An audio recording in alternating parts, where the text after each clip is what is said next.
धाराशिव जिल्ह्यातील तुळजापूर तालुक्यातील सावरगाव येथील श्री नागनाथ महाराज देवस्थानला ऐतिहासिक आणि आध्यात्मिक महत्त्व लाभले आहे। धाराशिव जिल्ह्यातील तुळजापूर तालुक्यातील सावरगाव येथील श्री नागनाथ महाराज देवस्थानला ऐतिहासिक आणि आध्यात्मिक महत्त्व लाभले आहे। श्रावण महिन्याच्या सुरुवातीला येथे भरणाऱ्या नागनाथ महाराज यात्रेला हजारो भाविकांची उपस्थिती असते। येथील देवस्थानात नागाच्या कुंडलीयुक्त सुमारे 4 फूट 3 इंच उंचीची आकर्षक काळ्या पाषाणातील मूर्ती आहे।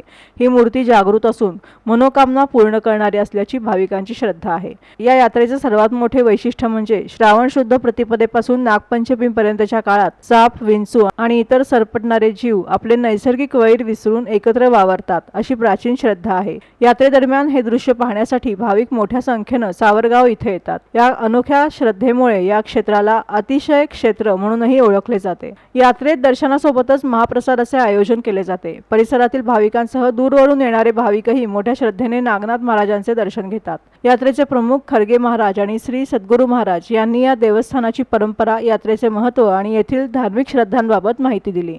नागनाथ महाराजांचं पहिलं पुरातन नाव नागापूर होतं। नागापूर असताना तिथे एक ब्राह्मण पूजा करीत होता। पूजा करीत असताना तिथं नागोबा पूजा करीत असताना ग्रंथ वाचत असताना तिथे एक वाटीत दूध ठेवत होता। दूध ठेवत असताना तो नाग कथा पूर्ण ऐकत होता। ऐकत झाल्यावर त्यांच्या पोटातनं एक दूध पित होता। दूध प्यायल्यावर तो नाग एक लाल पित होता वाटीमध्ये ठेवल्यावर तो नाग दूध ठेवल्या की जात होता। असं करीत करीत करीत त्याने महिनाभर प्रसन्न केल्यावर त्याची काशीला जायची तीर्थयात्रा करायची इच्छा झाल्यावर तो मला मुलाला विचारतो। मुलाला आणि त्याच्या सुनाला सांगितलं की मुलगा म्हणले आम्ही करू म्हणले तुमची व्यवस्था, तुम्ही जावा तीर्थयात्रेला काशीला। मग जाता जाता त्यांनी गेले। एक महिनाभर झाल्यावर तिचा नागोबा प्रसन्न होऊन त्यांना म्हणले तुझा मुलगा आहे, तुझी सून आहे का, ते मला असं घात करणार आहे। त्यांच्या पोटाला जेवढं लाल येते तेवढं पाठ मारल्यावर त्याचे लाल बाहेर पडते। ते लाल बाहेर पडले की आपण सांगते घेऊ आणि त्यांची यात्रा संपवू असं म्हणले।